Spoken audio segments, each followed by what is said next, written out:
guess, when you watch Drake May, redshirt freshman, he presents a lot of challenges, doesn't he? Yeah, unbelievable talent, really smart. Obviously has all the physical tools, size, arm strength, really smart, savvy player for a younger guy. Knows where to go with the football, can make all the throws, and leading rusher for them. So huge challenge for the linebackers as well this week, being able to come get him once he pulls the ball down, but going to be a tremendous challenge for our guys this week. Played a lot of really good receivers, and I'm guessing Josh Downs is right there with the best you've seen. Most definitely, top to bottom, best receiving group we've faced this year. They're fast. They're really good route runners. They get in and out of breaks. They do a great job catching the ball and running after the catch. But Josh is having a tremendous year, 83 catches on the year, and has made a lot of big-time plays throughout the years for them. Wes, I know that as coaches, y'all understand and appreciate the importance of a conference championship. How much of your challenge is getting the players to sort of turn away from what happened Saturday and with the playoff off the table, getting them to fully appreciate that accomplishment and playing for it? Yeah, definitely. I mean, a tremendous opportunity. Most people coach and play this game for a long time and never get the opportunity to be involved in these type of championship games. So they know the importance of that, and winning the ACC is one of our goals, and that's the next goal presented to us. And they came in with the right mindset yesterday. Obviously disappointed from Saturday, but seeing guys throughout the building, they know the challenge of the week and the opportunity and the experience, and looking forward to a great week of practice, getting back on the field and being able to flush it and going and make things right this week. Wes, can you take me through your assessment of Jeremiah Trotter's performance, and how do you think his leadership and performance on the field will help rally this team moving forward? Yeah, Jeremiah, I mean, the last few weeks, he's really grown into his own, and you've seen it coming for a long time. He works extremely hard. He's all about his business, doesn't say much, just works, puts his nose down, goes to work, shows up with the right mindset every day that, hey, I'm going to get better and I'm going to make the most of my opportunity. And he's really respected for how he goes about his business, handles things, and just continuing to grow his confidence as well. I mean, he's seeing things really well, quarterbacking the defense with great confidence and making all the right checks and calls. I mean, I could go on, but really cool to see him come to fruition the last few weeks and grow into his own. I guess looking at Andrew McCool, I know Dad will say he's going to have more good days than bad in football, but when you see the mistakes he makes with bad eyes, I mean, how would you evaluate what happened on some of those plays where you run? Yeah, definitely. Just not putting your eye. It only takes one bad read or one misstep out back, and it's not like playing up front where you may get reached in your B gap and the linebacker tackles the ball for a 4-yard gain. So the further you are away from the ball, the more magnified your mistakes are, and it only takes one bad false read, put my eyes in the wrong spot, and that ball is gone. And obviously that long yardage touchdown was a big play in the game, and but great effort by him on that 4th and 1, being able to run that guy down and give us a chance, and RJ coming up with a huge stop there. Did he not play the next few series because of his knee, or because of the actual play on the field? Yeah, just the natural progression of the rotation that Coach Kahn has with those guys, with RJ and Andrew and JP. Coach, with the injuries and other things on the defensive line, that group never really reached its full potential this year, did it?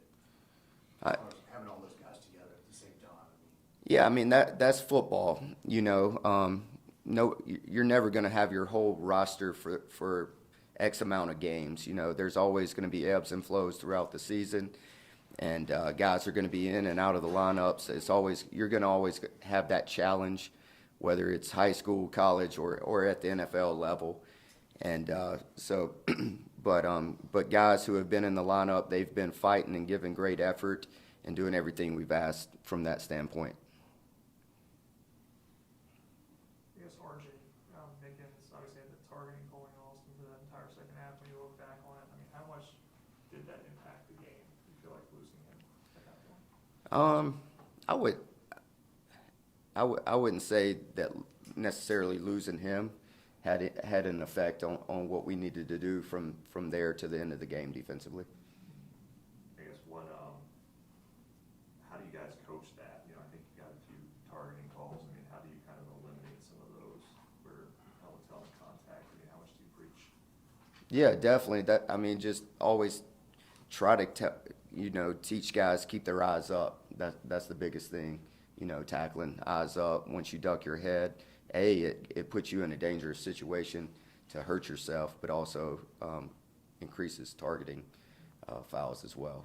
I guess how do you think Sherrod Coble, I mean, he actually got on the field for significant snaps because of that. I mean, I think JP was hurt too. So how do you feel like he played in the snaps that he got? Yeah, I think he was solid. Rod's a young guy that has a lot of great potential ahead of him. He's super athletic, super physical, can run around and make plays, and has a knack for finding the ball. And he's only going to continue to get better and better the more reps he gets. How did RJ take it? He was having such a good game when he had to leave. Yeah, like anyone else, he was disappointed. He couldn't be there for his teammates, and in the heat of the battle, trying to do whatever it takes to help us win the football game. So, like anyone else, disappointed. Did the film give you any more insight since the pressure you generated, or lack thereof? Maybe sometimes you didn't generate as much as you wanted to on Rattler. Yeah, I thought our pass rush did enough to win the game. Credit to them. They had a great play call on some plays as well. We obviously missed a few sack opportunities as well with guys coming free. But I think it was more our execution at times. We could have been better as well. Going back to Drake, a lot of people just see him as a passer, but I think he's 11th in the ACC in rushing and 4th in attempts per game. Yeah. So, are most of his runs, to me, when I've seen him, it seems like where he's just getting out of the pocket and going more so than designed. Or what do you see with him? Yeah, definitely. He obviously pulls it down and extends plays with his legs, but they also have some design quarterback draw RPOs built within their scheme as well, where he's reading the box count or reading the coverage post snap and knows when to pull it down. Is he faster than he maybe looks? Looks like he gains a lot of... Yeah, definitely. Yeah, he runs well enough to present a huge challenge for us this week. Any questions for Coach from Zoom? Wes, this is Matt. Go ahead. Matt. I was just going to ask, how important is it to compress the pocket against May and not let him throw on the run? It just seems like when he's outside of the pocket throwing on the run, he makes some of his most incredible throws. Yeah, most definitely. A huge challenge for our guys up front to be disciplined in their rush lanes and to condense the pocket. Anytime the ball gets out on the perimeter, and you don't have secondary contain issues, that presents the quarterback opportunities to throw the ball down the field. And whether or not that's a big play pass attempt or just opportunity to get, a hopeful PI call as well. So linebackers got to do a great job as well, scraping to contain and being able to pull him up once he breaks the pocket. Wes, with that long pass to Wells, was that just man coverage with Makuba? And just, I guess, how did you feel about that matchup when he was going to be matched up on him going into the game, Makuba and Wells? Yeah, any coverage called in that situation, basically, once the route gets over 10 yards, it would turn into man coverage. It didn't matter if you were in quarters or cover two, whatever coverage we were in, he would have been in a man type situation with him. And, I feel great about our matchup. It was more just our technique. Could have been better. I've got one more, if that's okay. Just red zone defense. How do you feel like you guys tighten up down there? Unfortunately, I feel like that was a big difference of the game is giving up touchdowns in the red zone. 4th and 4, I thought we had a great coverage call and didn't execute there. And then on another one, we missed an opportunity for a sack, and they scrambled for a touchdown. And that was the difference in the game in my eyes. Obviously we were presented with some short fields, but hey, our job is to go out there and get stops. And at the end of the day, we didn't make that happen. Wes, this is Chapel at the State. On that very last third down South Carolina had, we're rattling through to Wells to run on the clock. Can you kind of take me through that play call, what you saw, and how they were successful on that one?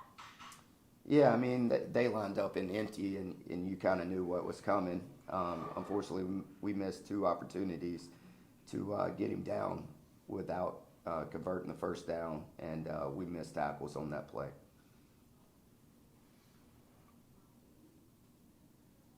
Anybody else for Coach?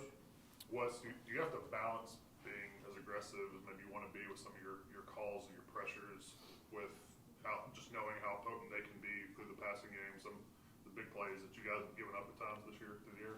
Yeah, most definitely. You got to pick and choose, whether it be off of sets or down and distance tendencies or, got to get a feel for where he takes his shots as well and kind of max pro sets. But, we'll continue to do our research and give our guys a chance to be successful on Saturday. Do they do a lot of max protection stuff? Yeah, they do. Yes, they do. As you get towards the end of your first year, how do you feel like you've grown the most? Yeah, I mean, I think just every day of bringing great energy and intensity to practice and just knowing how to push guys and motivate and just commanding practices. And I feel like every week we've gotten better on the practice fields. Sometimes you wish it'd show up more on game days, but our guys have been practicing and giving great effort throughout the whole year. And at the end of the day, as a coach, as long as they're giving their best effort, you can live with it. I guess was Saturday rough on your voice? Sounds like. Yeah, definitely. A little bit. So. Anyone else? One more, if you don't mind. How much more zone have y'all played this year than maybe in recent years? Just curious. Just like ballpark. I honestly couldn't give you a number to be honest. More? Is that? I honestly can't compare right now. I could give you a better idea in January, February, but honestly, you mold your game plan week to week, and whether or not you play more zone or man, it kind of depends on who the opponent is and what the game calls for.